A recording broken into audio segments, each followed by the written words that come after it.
இது திருச்சிங்கய்யா. திருச்சிங்களா? ஆமாங்க. இவருக்கு கேள்வி என்னங்க? 33. திருமணம் எப்போது?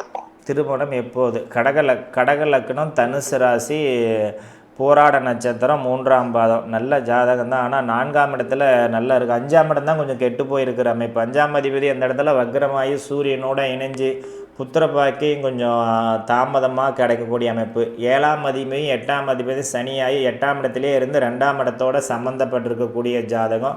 அது இல்லாமல் அதே சனி 5ஆம் இடத்தை பார்த்து 5ஆம் இடத்தையே கெடுத்திருக்கக்கூடிய ஜாதகம். கொஞ்சம் தாமத திருமணம் தான். அதுக்கு காரணம் புத்திர பாக்கியம் கொஞ்சம் தாமதமாக கிடைக்க வேண்டிய அமைப்பு தான். உங்களுக்கு 2-3 வருஷத்துக்கு முன்னாடியே திருமண வாய்ப்பு வந்திருக்குதே, நல்ல 29-30 வயசுலேயே. அது செட் ஆகலைங்க. ஒன்றும் வந்த மாதிரி தான் இருந்தது, ஆனால் ஒன்றும் செட் ஆகலைங்க. சரிங்க. இப்போ உறுதியாக ராகு நடக்குதுங்க. ராகு சுக்கிரனோட வீட்டில் 11ஆம் இட செவ்வாயோட வீட்டில் 5ஆம் இடத்துல 5ஆம் அதிபதி சூரியனோட இருக்கக்கூடிய அமைப்பு. இந்த ராகு கொஞ்சம் திருமணத்தை உங்களுக்கு கொடுக்கும். சரிங்க. திருமணம் எப்போ நடக்கும்? இப்போ இந்த 6ஆவது மாதத்துக்கு சுய புத்தி முடிஞ்சிருந்துங்க, குரு புத்தி ஆரம்பிச்சிருச்சு. இனிமேல் திருமணம் ஆயிரம் இருக்கு. சரிங்க. குரு சுக்கிரனோட வீட்டில் சுக்கிரனோட இணைவில் 12க்கும் 3க்கும் அதிபதி தாம்பத்தியத்தை கொடுக்கக்கூடிய சுக்கிரனும் இந்த ஸ்தானத்துக்கு அதிபதியான புதனோடையும் இணைஞ்சிருக்கிற இந்த குரு புத்தி திருமணத்தையும் கொடுத்து புத்திர பாக்கியத்தையும் கொடுக்குது. கொஞ்சம் சுறுசுறுப்பாக பொண்ணு பாருங்கள். ஏன்னா 2 வருஷத்தில் திருமணமாகி 2 வயசில் 2028 தீபாவளியில் உள்ள 2029 பொங்கலுக்குள்ள கையில் குழந்திருக்கிற ஜாதகம். சரிங்க. சரிங்க. வாழ்த்துக்களுங்க. நல்லா திருமணமாக இவருக்கு.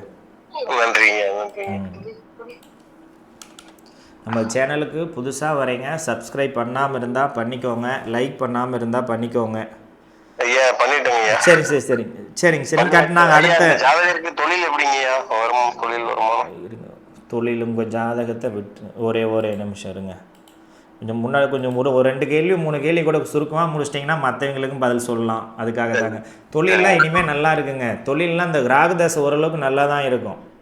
சரிங்களா? ராகு சில தூர இடத்துல லக்னாதிபதி 6ஆம் இடத்துல மறைஞ்சி நடக்கிற ராகும் செவ்வாயோட வீட்டில் சூரியனோட இணைவில் இருக்குது. கொஞ்சம் தூர இடத்துல தான் நகர்த்தும் இவர். தொழில் அமைப்பு வேலை அமைப்புகள்லாம் இனி பரவாயில்லைங்க. கொஞ்சம் முன்னறிந்த கூட நல்ல வளர்ச்சி தான் இருக்கும். சரிங்களா? செவ்வாய் தசையில் கூட அந்த அளவுக்கு இவருக்கு நல்ல பொருளாதாரம் இல்லை. செவ்வாயும் சூரியனும் கொடுக்க வேண்டியதை ராகுவே இந்த அளவுக்கு கொடுத்துரும். ராகு தசை நல்லா இருக்கும். ராகுக்கு அடுத்து வர குரு தசை அற்புதமான தசை. பொருளாதாரமெல்லாம் ஒரு 35 வருஷத்துக்கு நல்லா இருக்கக்கூடிய ஜாதகம் தாங்க. வாழ்த்துக்களுங்க. அடுத்த நேயர் பார்க்கலாம் நம்ம.